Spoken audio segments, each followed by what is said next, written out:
अस्सलामुअलैकुम दोस्तों, क्या हाल चाल है आपके। उम्मीद करती हूँ कि आप सब ठीक ठाक होंगे। और आज के इस वीडियो में हम सीखेंगे कि हम किस तरीके से बच्चों की बॉब कटिंग या बेबी कटिंग जो है वो की जा सकती है। सबसे ज़्यादा मुश्किल काम लगता है बच्चों का हेयर कट करना, क्योंकि बच्चों का जो कटिंग वगैरह करना है उसमें बच्चे ज़िद बहुत ज़्यादा जो है वो करते हैं, ठीक है। और बार बार उनके हेड की मूवमेंट होती है, और जिसकी वजह से हम प्रॉपर तौर पर कटिंग जो है एक पोजीशन में यानी अपने हेड को रखना उनका मुश्किल होता है, और जिसकी वजह से कटिंग करना जो है वो मुश्किल होता है। कुछ ये होता है कि हमारे हाथ में जो सीज़र होती है वो इतनी ज़्यादा शार्प होती है कि इस चीज़ का डर होता है कि कहीं बच्चे जो है वो उल्टी सीधी मूवमेंट अपने हेड को ना दें, जिसकी वजह से सीज़र से इनको कोई ज़ख्म वगैरह ना आ जाए, ठीक है।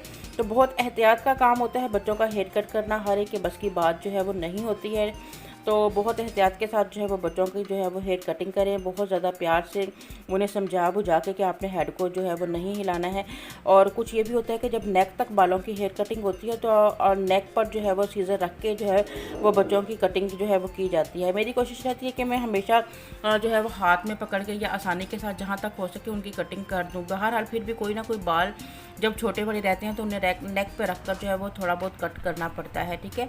तो अब सेक्शन जो है वो मैं थोड़े बड़े बड़े साइज़ के ले रही हूँ, क्योंकि अगर मैं बिल्कुल छोटे छोटे साइज़ के सेक्शन लूँगी उसमें मेरे लिए तो आसानी हो जाएगी, लेकिन बच्चा एक पोजीशन में इतनी देर जो है वो बैठ नहीं सकता है। इसलिए मैं तकरीबन 2-3 सेक्शन में ही कोशिश करूँगी कि इनका हेयर कट जो है वो कंप्लीट हो जाए। सबसे पहला जो सेक्शन है उसकी जब कटिंग कर रहे होते हैं, ठीक है, तो वो थोड़ा सा हमें जो है वो मुश्किल लगता है बच्चों का करना, ठीक है। लेकिन जो उससे नेक्स्ट स्टेप होता है तो उसके बराबर हमें जो है वो रख के उसको कटिंग कर देनी होती है। और इसके बाद जितने भी सेक्शन होंगे स्टेप बाय स्टेप वो सारे के सारे जो है वो इन्हीं बालों के ऊपर रख के जो है वो कट होगा। और बहुत जल्दी जल्दी जो है आपको बच्चों का काम करना है, ताकि आप इजीली जो है इनके रोने से पहले या इनके ज़िद करने से पहले पहले आपका काम जो है वो कंप्लीट हो जाए। क्योंकि बाज़ औक़ात ऐसा होता है कि बच्चे अगर कहीं पर आकर रोना शुरू कर देते हैं या ज़िद करना शुरू कर देते हैं तो फिर आगे से इनका काम करना जो है वो काफ़ी ज़्यादा मुश्किल हो जाता है।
और बैक की कटिंग हमारी कंप्लीट हो जाने के बाद हमें जो है वो फ्रंट की कटिंग की तरफ आना है, ठीक है। हमें सारे ही बालों को बैक पर लेकर जाना है और एक ही पोजीशन में जो है यानी कि एक ही लेंथ के मुताबिक इनकी जो है वो कटिंग आपने कर देनी है इस तरीके से, ठीक है।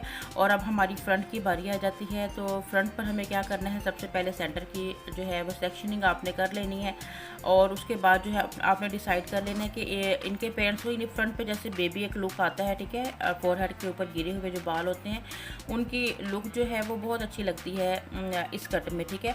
तो सबसे पहले डिसाइड आपने ये कर लेना है कि आपको फ्रंट से कितनी ज़्यादा जो है फोरहेड पर कितने बाल जो है वो रखने हैं, क्योंकि अगर फोरहेड पर बाल बहुत ज़्यादा छोटे हों तब भी वो ड्राई होने के बाद बहुत ही ज़्यादा बुरे लगते हैं और बिल्कुल खड़े से हो जाते हैं, ठीक है। और अगर बहुत ज़्यादा लंबे हों तब भी वो आइज़ के अंदर जो है वो इरिटेशन पैदा कर रहे होते हैं। तो आपने अच्छे से इमेजिन देख लेना है कि कितने आपको जो है वो लेंथ चाहिए फ्रंट पे, ठीक है। अच्छे से जो है वो सेक्शन बनाएं, फ्रंट पर लेकर आए फिंगर्स के अंदर, क्योंकि पर जो फ्रंट पे हमारी कटिंग होती है उसको आप हमेशा एहतियात से करें, क्योंकि आँखों के पास जो है वो सीज़र की नोक को बिल्कुल भी नहीं लाना है, ठीक है। अच्छा, बहुत सारे हमारे बिगनर्स जो हैं वो बच्चों पर ही जो है वो हेयर कटिंग करना सीखते हैं, लेकिन मैं उन्हें ये कहूँगी कि बच्चों के ऊपर जो है वो हेयर कटिंग करना जो है वो मत सीखें, क्योंकि वो उनकी पोजीशन ही बैलेंस नहीं होती है। तो आप लोगों के लिए भी मसला हो सकता है और खुदा ना खास्ता बच्चों को भी किसी तरह की जो है वो प्रॉब्लम यानी कि कोई चोट वगैरह लग सकती है। तो इसलिए आप कटिंग जो है कुछ थोड़े समझदार बच्चे के साथ जो है वो आप सीखें, जिनके बाल बहुत ज़्यादा लंबे हैं और वो इतनी उसको समझ बूझ होती है कि वो जो है उसको पता होता है कि मैं अगर इस तरीके से अपने सर को हिलाऊंगी तो मुझे किसी तरह से चोट जो है वो लग सकती है, ठीक है।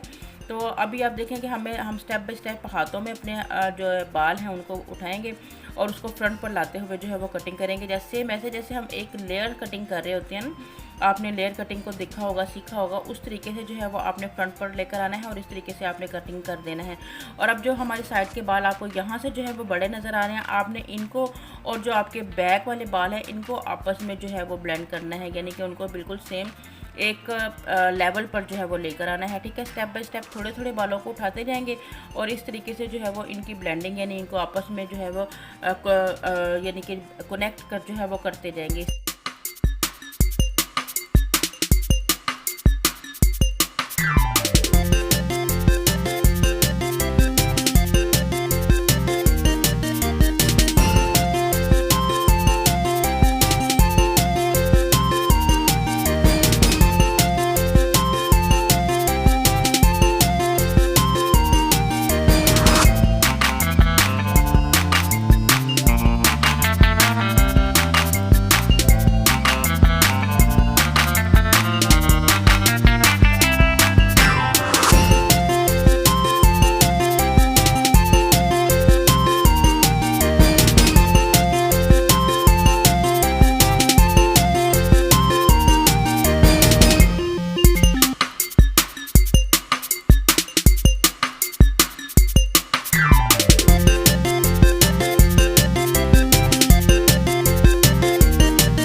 ऑलमोस्ट इनकी जो कटिंग है वो कंप्लीट हो चुकी है। कोशिश की है कि फिंगर में लेके ही सारी जो है वो कटिंग की जाए, क्योंकि फेस पे गिरा के या फोरहेड पर रख कर जो है छोटे बच्चे की कटिंग करना बहुत ज़्यादा जो है वो मुश्किल होती है। ठीक है, तो हमारी कटिंग ऑलमोस्ट कंप्लीट हो चुकी है। एक दफ़ा अगेन जो है वो चेक करेंगे, कहीं भी हमें लगता है कि हमारे छोटे बड़े बाल हैं उसे नीट करेंगे। फिनिशिंग लुक जो है वो करने के बाद जो है आप लोगों के साथ शेयर करते हैं।